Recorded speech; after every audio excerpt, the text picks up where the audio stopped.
Hi, this is Mark with M1 Specialties, trying to help you with your Woodford Model 27 or Model 25.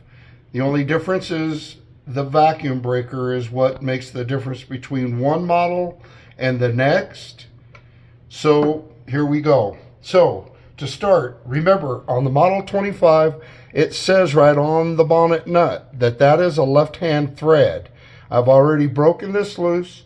You're basically going to go the opposite direction of what you would think to get this thing to come apart. It sounds weird, but that's how this works so that it doesn't unthread itself while using it. Once you do get that apart, you'll find that sometimes that plunger in the back there doesn't want to come out.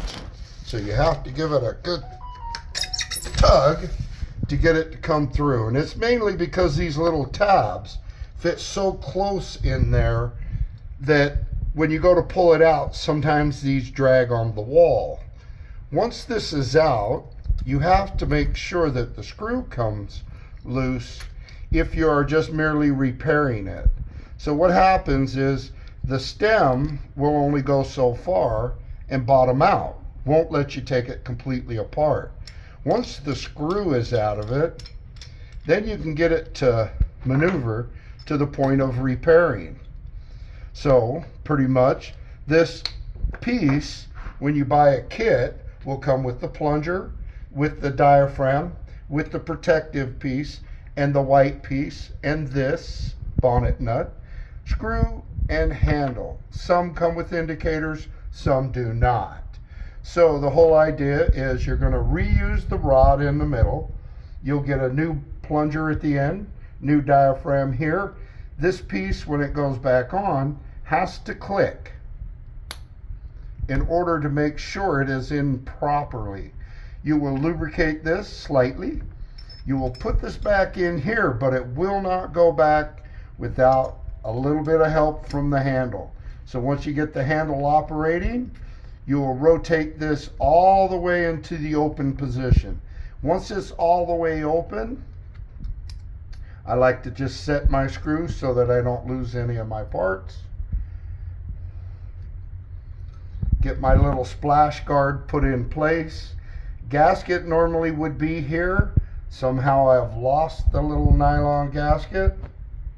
So before I insert this, what I want to do is go back to the main line, turn the main line on, flush this out really good, because you see how hard I had to work to get that out?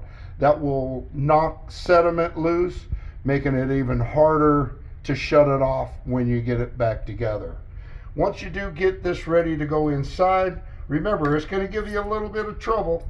Push it in tight. Remember the threads are backwards. If you're turning the wrong way, it will not go back in. You got to do the opposite of what you think in order to get it to rotate in there properly. You see how that's doing that? See how the threads were not going in there? I went backwards to get that little click to get it to start. So now that I've gotten that back into place, some people complain about this spitting out of here. So what you can do, if you don't like that happening, or if this is in a garage and you want to avoid that, then what you'll do is remove this, and then you can buy this new piece that doesn't have the holes in it. Then what you will do is actually thread this back on to have it so that it won't discharge water out of these holes. Same for the Model 25. Some people call it spitting. You just got to remember that once you have done this, the 1st of October, if there is anything hooked like a garden hose or a water dispenser or anything like that, it has to be removed, because now you take the chance of this freezing. So don't just leave your hose on thinking you're going to be safe because you have the automatic drain on there. Once you remove this, it does not drain by itself. You have to remove whatever is attached to there to get it to drain.